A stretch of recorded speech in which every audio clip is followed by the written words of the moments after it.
Hi there. Well, I've been getting quite a few emails reference my assassination of all things McGregor, apparently, and stuff like that, and asking me about what I really mean by quitting and how to train to not quit and things like that.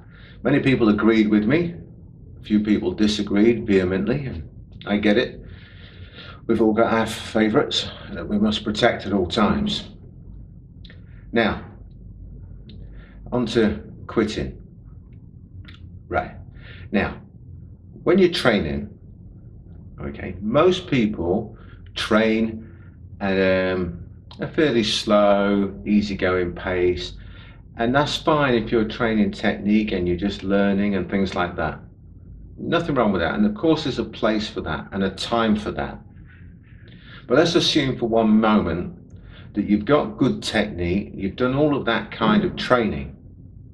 You need to know that it's going to work for you. Now, people used to ask me questions years ago all the time, things like that. They'd come to my gym and say, I want to be a fighter. What do I do? And I've mentioned this before many times. One of the big things that I'd say to people is, if you wanted to be the best window cleaner in the world, what would you do? And they all answer, clean windows, of course. So if you want to be a great fighter, you've got to fight. It's that simple. Now, there's doing it safely and being stupid with it. All right? Now, we've done all of it. We've been stupid with it, and we've learned how to be safe with it. And to get used to something like a 12-round boxing match, especially if it's your first one, you've got to get used to fighting in that environment. Now, you can do it safely and you can do it stupidly. How do we train safely to get used to that stage where most people want to quit, where you've gone totally anaerobic, everything's going wrong, stuff's piling at you, and you just feel like you just can't go on? Well, like anything, you start at the beginning and work your way up. One of the drills that we've used, which I stole from Peter Considine, a great drill, is you set your time up, and let's say for argument's sake that your hall is 15-20 meters long. You start sprinting up and down as fast as you possibly can. You have somebody in the middle, somebody on timekeeping, somebody else to help. Come on to that person in a minute. The person in the middle counts every time you run past him. So 1, 2, 3, 4, 5, 6, and so on. And you sprint with everything you've got for 30 seconds. And you tell the person doing this, they've only got to do it once. They've got to sprint for 30 seconds.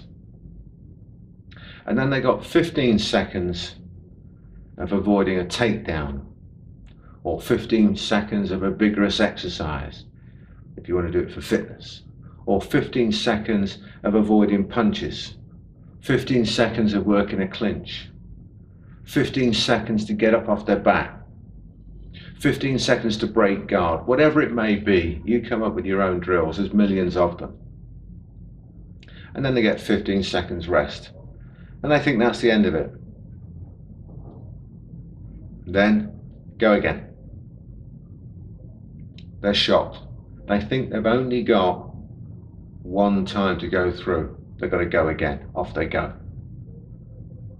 They do it again. You change it this time. They've got to sprint. And the person counting, remember, in the middle, they count how many they do. And you got that guy that's helping with the drill at the end. You tell them this time they've only got to do the 30 seconds sprinting, and then the exercise will be over. So they've just gone through 30 seconds of sprinting, 15 seconds of defending punches or whatever. They've had their 15 seconds rest. During that 15 seconds rest, when there's only 3 or 4 seconds left, you tell them, you've got to go again. You're only doing the 30-second sprint this time. Go. Off they go, as fast as you can. They think that's the end of it. They put in as much effort as they possibly can. They do that 30-second sprint, and just when they think it's over, bang, they've got to defend again. They get a bit of shock, they're anaerobic, they're feeling in trouble, they've got to do it again. Once they've had the 15 seconds of that, you say, well, stop, all over, have a rest. When there's 2 or 3 seconds left of that 15 seconds rest to make the other minute, go again. They've got to sprint again. Everyone's counting, and they've got to go through it all again. So effectively, they've just done one round. They've been sprinting like crazy for 3 lots of 30 seconds. They've had to defend themselves when they're in trouble for 3 lots of 15 seconds. And they've had 3 lots of 15 seconds of rest. At that point, most people are done. Done. You explain to people they've actually had 45 seconds of rest in that round,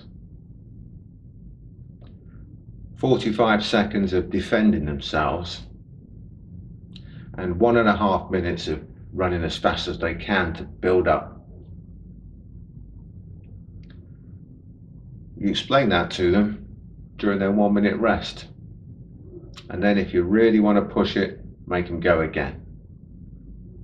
And that's just a drill that we use a lot, and it really helps with getting your body attuned to being in that anaerobic threshold and then still having to work in there, defending yourself, whatever. The drill you can make up whatever you want. Then you can take that same sort of thing into your bag work, pad work if you do it. I don't like pads, but that's a different story. You can take that same kind of drill onto your heavy bag work, onto your pad work, onto all your partner drills, and into your sparring. So for example, you could be on the bag going for it for 10, 20 seconds, whatever, ease it off a little bit, go for it again. And it's a great drill for getting your mind right, for getting used to being in that situation where you've got to go hell for leather and then somebody's on you. Because you can do it on the bag. 30 seconds of going balls out on the bag, and then they've got to defend, then rest a little bit, back on the bag. The drills you can make up yourself. Just take the basic principle and work it how it works for you, how it works for your training partners. If you're purely into self-defense, you could use the same drill and then practice some of your self-defense techniques and see how well they hold up under the pressure of being wasted, knackered out, gasping for breath, and suddenly being attacked. So that's the sort of drill that we use. It's a fantastic drill. Try it and let me know what you think.